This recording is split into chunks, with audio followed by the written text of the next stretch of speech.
So, punta po ako doon. Una sana ako sa downtown magpunta, kaya lang po kung pupunta po ako sa downtown, malayo pa po yung lalakarin ko papuntang bangko. Maglalakad pa po ako ng mga 3 blocks. Second, third, and fourth. Yan, 3 blocks pa yung lalakarin ko. Mabuti dito sa Hillsdale, pagbaba sa bus, nandyan na yung bangko. Tapos pagkatapos mo rin, nandyan na rin yung bus stop. So hindi na ako maglalakad. Mas convenient sa akin dito sa Hillsdale. Kaya kahit na sirado yan, yan kasi yung pera. Yung shaky naman siguro, sana bukas pa yung bangko pagdating ko para ma-deposit ko po ng presyo yung okay ba yung pera na yan sa Wells Fargo yan o pangkabang yan yung chip. So pera ko yun ang hinihintay ko binigay sa akin, kaya hayaan ko muna yan. Buha lang siguro ako ng sandaan, ilagay ko muna sa aking para meron din akong laba, kasi para gusto ko rin maglaba.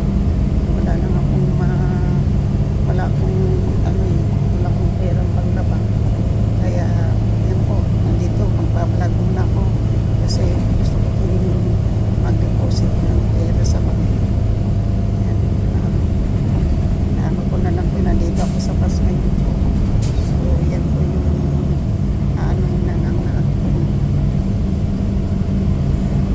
masaya na ako po kasi hindi na po ako mag-alala na makabayad na po ako ng renta at tanggap ko na po yung pera 1,451 yung hinostage po ng bangko. Kaya pero mo yan, 3 linggo rin ako walang 3 linggo rin po akong hindi naka-access doon sa account na yun. Pero okay lang ngayon, lalagyan, babayaran ko din yung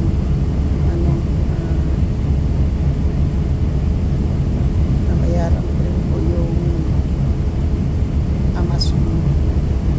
Siguro next week na lang Amazon, i-keep ko lang muna yung pera na to kasi 600, tanggalin ko yung 200, itayan ko sa Merex para may ng Merex 65 plus 150 kasi ko sa storage, mabayaran ko yung 250 sa storage.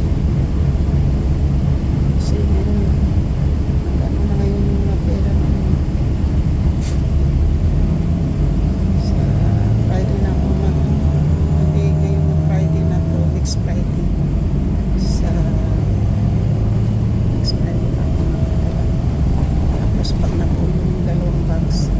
padala ko by July.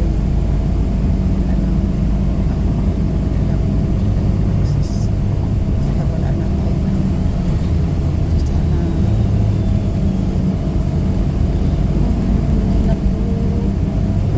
aking pera, masaya na po ako kasi yan po, masaya na po ako kasi nakuha ko na po yung pera ko na aking hinihintay. Pinaghirapan ko rin yung sweldo ko rin yun sa Old Navy at saka sa Social Security. Mabuti na lang ibinalik pa sa akin yung pera na yan. Mabuti.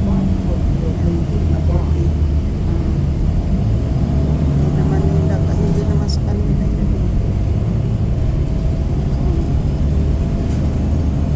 Mabuti. Hindi na nakita ko na rin. Masakit na rin sa wala din akong nadudukot ko yung pera ko na pinaghirapan.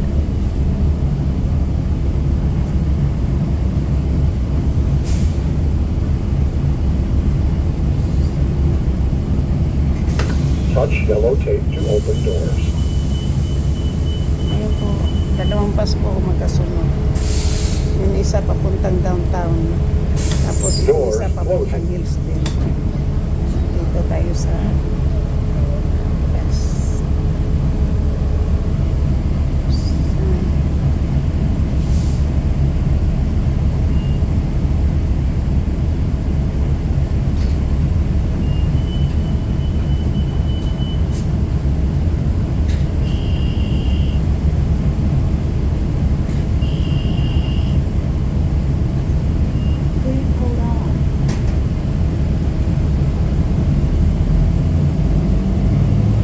So, yan na po. Napunta na ako ng Hillsdale. Sana nga dali lang ako mamaya. So,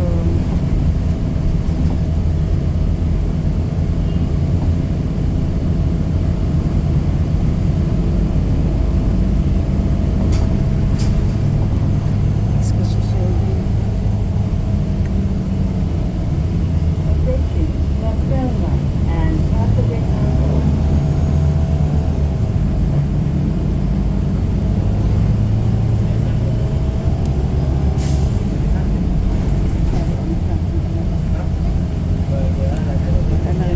Dito po ako, vlog lang po ako muna para mayroon din po akong pang-upload.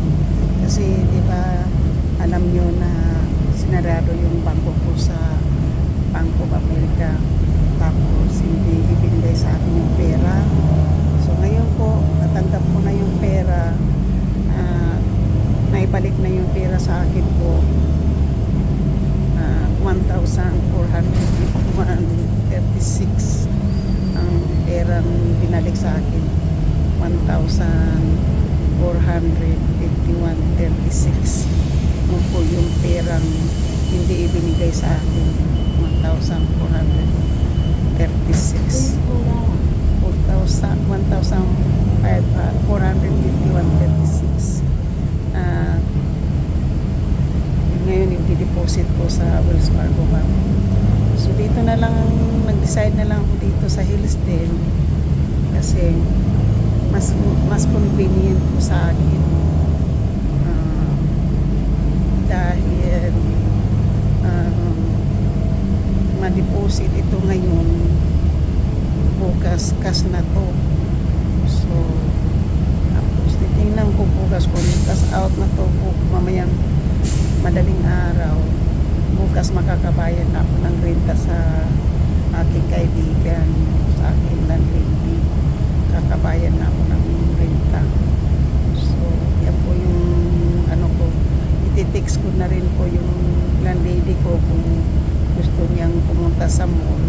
Hihintayin ko siya sa mall para sabay na kami umuwi. Pag hindi naman, uuwi ako kasi maganda nga po yan kasi meron na po akong senior D-Pass. Kahit anong oras na po ako, pwede na po akong umalis ng bahay na hindi na po ako mag-alala ng mga pag 20 tag to $1 kasi meron na akong D-Pass. May pass-pass na po. Isang buwan po yun, $27 lang. Kasi nababawasan ko na rin po yung yung aking almost $500 na inipon-ipon ko sa sa aking piggy bank. Nagamit ko na po nung hindi ako binigyan ng pera ng ng Bank of America, nagamit ko na yung pera ko.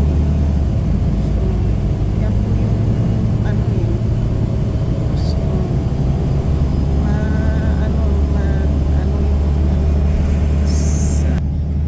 dito po ako tingnan po yun. Kanya na po ang traffic ng ng freeway pag na po pag ganitong oras. Ma-traffic na po masyado. So ganyan na po. So narito na po ako. Sa Hillsdale, papuntang Hillsdale po. Po ako kasi madilim. Hindi na nga ako ng bilis ng pagtaas kasi makanta naman yung ko nag-decide ka agad ako pumunta dito para naman ay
So, ayun.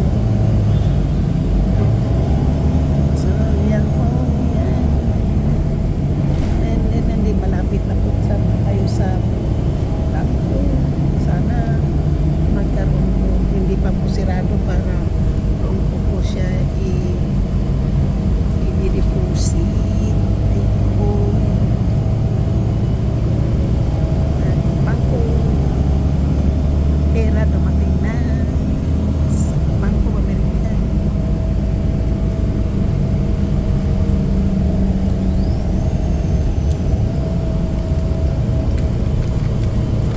Ayan po ang ating Bank of America na pera. Ayan.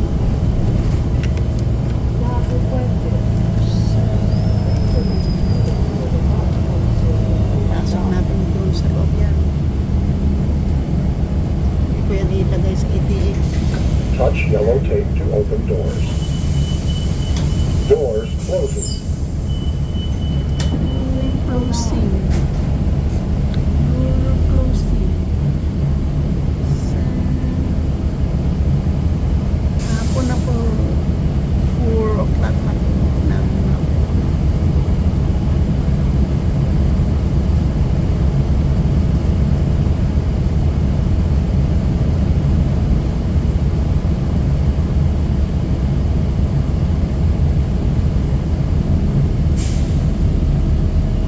mag-deposit tayo ng pera para bukas makas na natin.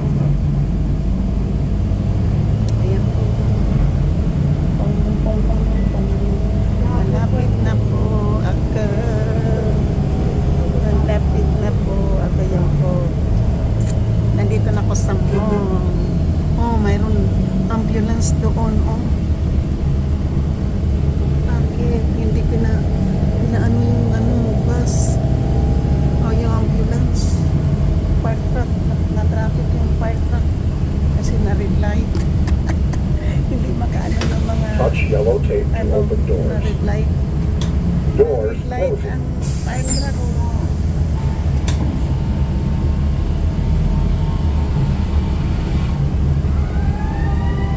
Ayan na.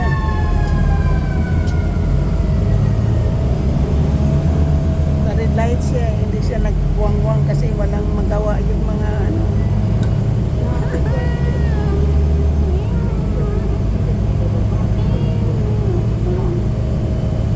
Doon na yung fire truck. Doon na ang fire trucks.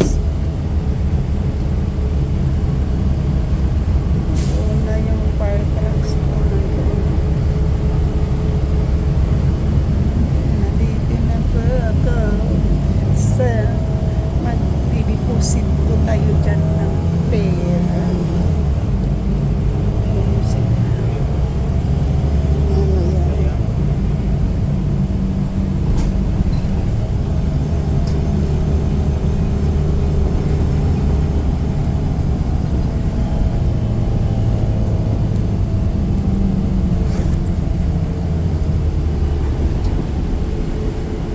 Sana bukas pa ng bangko mo.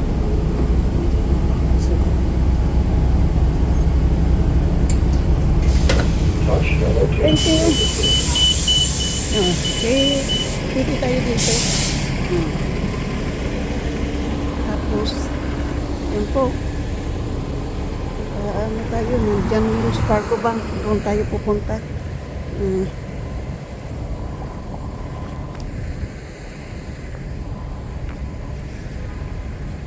Dito tayo pupunta sa Wills Parco Bank.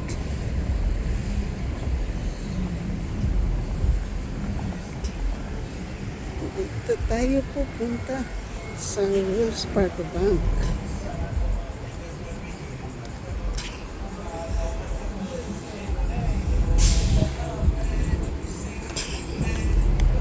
Baka ano pa ito? Ayan.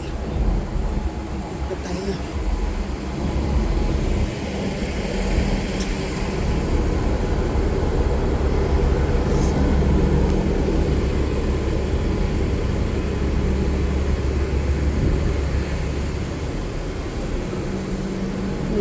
lang siguro dito.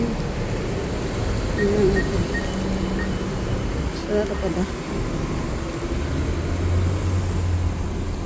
So,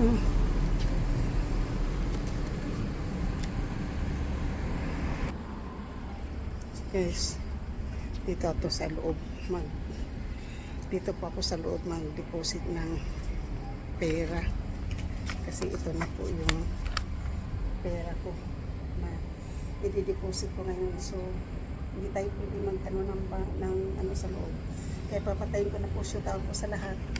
Sana po ay hindi po kayo magsawa, shoot out po sa lahat. Thank you po, bye bye.